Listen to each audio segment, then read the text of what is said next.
दोस्तों नमस्कार।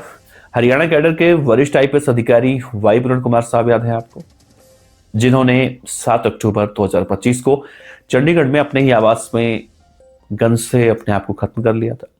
उसके बाद हरियाणा और पंजाब दोनों राज्यों में कहीं ना कहीं गहमा गहमी देखने को मिली थी। बहुत बड़ा बवाल खड़ा हुआ था।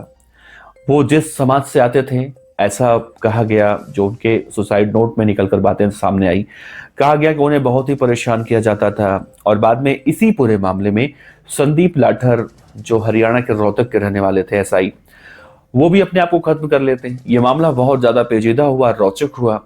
इस मामले को दरअसल देखिए 3 महीने का वक्त गुजर चुका है। अक्टूबर, नवंबर, दिसंबर, जनवरी का महीना चल रहा है। इस मामले में एसआईटी गठित की गई थी। यह मामला सीबीआई जांच के पास तो नहीं पहुंचा था, लेकिन कोर्ट में पहुंचा था। और कोर्ट में इस बात की मांग की गई थी। वाई पूरण कुमार साहब की पत्नी आईएएस अधिकारी अमनीत पी कुमार ने ये दरख्वास्त की थी कि इस मामले की जांच सीबीआई से कराई जाए।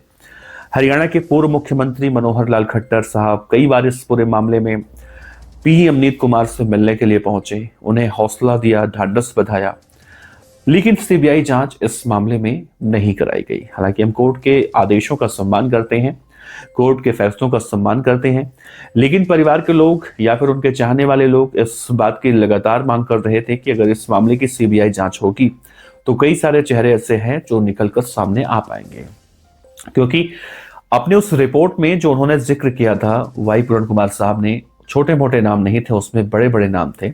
और आप यकीन मानिए, अंदाजा लगाइए कि अब तक इस मामले में वरिष्ठ अधिकारियों की बात करें तो 17 से ज्यादा नामजद वरिष्ठ अधिकारी ऐसे हैं जिन पर उन्होंने नाम लिखकर जिनका हो गए थे, चाहे वो शत्रुजीत कपूर हो या फिर और बड़े अधिकारी हों, सबके नाम उन्होंने लिखे हैं।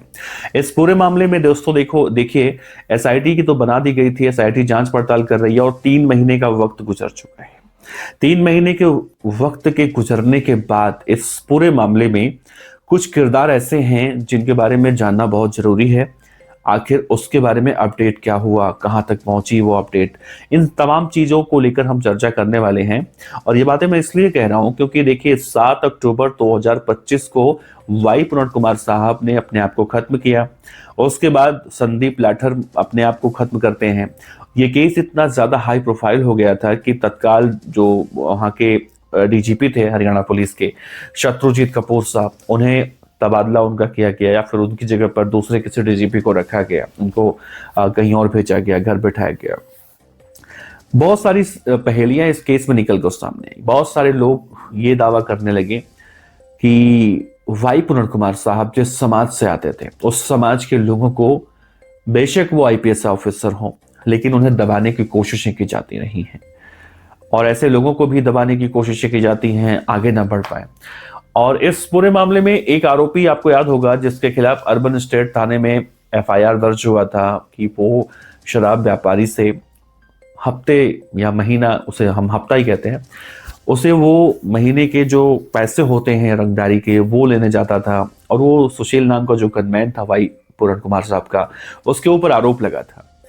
वो दरअसल इस वक्त जेल में बंद है और उसकी पत्नी ने अब से कुछ दिन पहले आरोप लगाया था कि इस मामले में उन्हें भी जान से मारने की धमकी दी जा रही है और उनके जेल को बदला जाए। रोहतक के सुनारिया जेल में बंद थे और तब ये उन्होंने आरोप लगाया था। अब इस मामले में देखिए सीबीआई जांच हो नहीं रही है।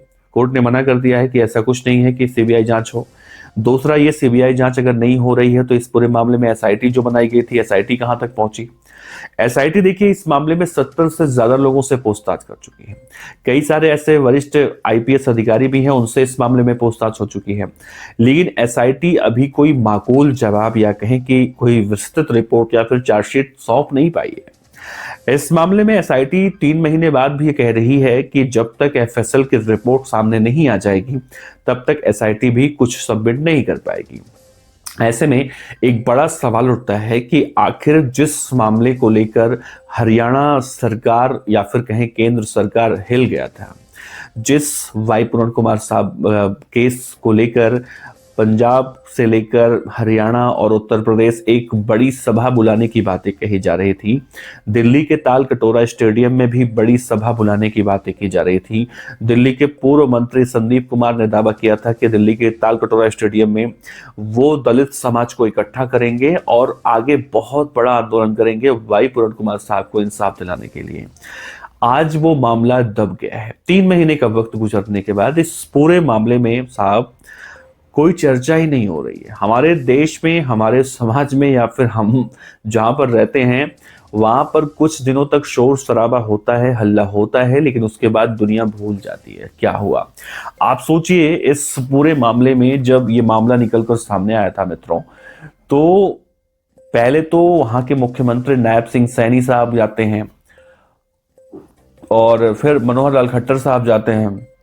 खट्टर साहब एक बार नहीं बल्कि 2 बार जाते हैं, परिवार से मिलते हैं, ढांढस बंधाते हैं, लेकिन परिवार के लोगों की जो बॉडी लैंग्वेज थी वो ये बता रही थी कि खट्टर साहब के आने से वो लोग खुश नहीं है। चाहे अमनीत पी कुमार हो या फिर उनकी बेटियां हों, कोई भी ये नहीं चाहता था कि यहाँ पर खट्टर साहब आए। अब ऐसा क्यों नहीं चाहता था, बॉडी लैंग्वेज देख के आप समझ सकते हैं उस वक्त की जो तस्वीरें निकलकर सामने आई थी। अब देखिए, इस पूरे मामले में प्रमोशन भी हुआ है। कई हरियाणा में ऐसे आईपीएस ऑफिसर हैं जिनका प्रमोशन हुआ है, इसमें पी अमनीत कुमार भी शामिल हैं, उनको भी प्रमोट किया गया है। और आईएएस और आईपीएस ऑफिसर जो हैं उनमें, क्योंकि वो आईएएस ऑफिसर हैं। अब इस पूरे मामले में मित्रों मुझे एक बात बताइए, जब उनकी शोक सभा बुलाई गई थी वाई पूरण कुमार साहब की, तो वहां पर हमने देखा दलित समाज से लेकर कई समाज के लोग वहां पर पहुंचे थे और सबने एक सुर में कहा था कि वाई पूरण कुमार को इंसाफ दिलवा कर रहेंगे। लेकिन आज 3 महीने का वक्त गुजर चुका है। 3 महीने के वक्त गुजर जाने के बाद एक आईपीएस ऑफिसर के मामले में, एक एसआई के मामले में अभी तक एसआईटी अपना रिपोर्ट फाइनल सबमिट नहीं कर पाई है। तो ऐसे में इंसाफ की उम्मीदें कब तक आप कर सकते हैं, कितना कर सकते हैं? अपने विचार जरूर रखिएगा इस केस में।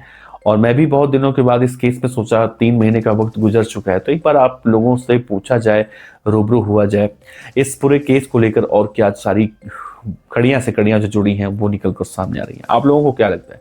आप लोग हरियाणा से हैं, अपने विचार रख सकते हैं। अगर कुछ भी आपको पता हो उस केस में अपडेट के बारे में, अगला वीडियो जो हम बनाएंगे उसमें आपकी जानकारी को जरूर हम साझा करेंगे। नमस्कार।